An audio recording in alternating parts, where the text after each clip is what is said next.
మామా భోగి మంటలు ఎందుకు వేస్తారు మామా? చలి కాచుకునే దానికి. పొయ్యి దగ్గర చలి కంచుకోవచ్చు, సపరేట్ గా భోగి మంటలే ఎందుకు వేస్తారో ఏం తెలియకుంటూ వచ్చేస్తారు.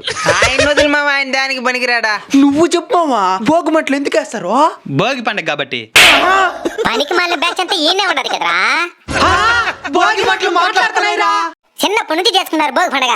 భోగి పండగ అంటే ఏంది తెలీదా? అంటే అదే ఎవరు అర్థమయ్యే విధంగా చెప్పలేదు మా. సరే నేనే చెప్తాను, నేనండి. సరే మామా. సంవత్సరానికి 12 నెలలున్నట్టు 12 రాశులు కూడా ఉంటాయి. అవును, నాది సింహరాశి. సూర్య భగవానుడు ఒక్కో రాశిలో ఒక్కో నెల చొప్పున 6 నెలలు 6 రకాల రాశులలో, ఇంకో 6 నెలలు ఇంకో 6 రాశులలో ఉంటాడు.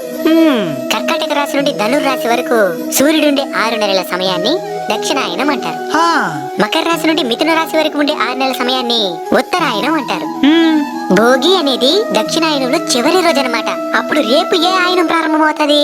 ఉత్తరాయణం. శబాష్. సూర్యుడు ఏ రాశిలోకి ప్రవేశిస్తాడు? మకర రాశిలోకి. దాన్ని మకర సంక్రాంతి అంటారు.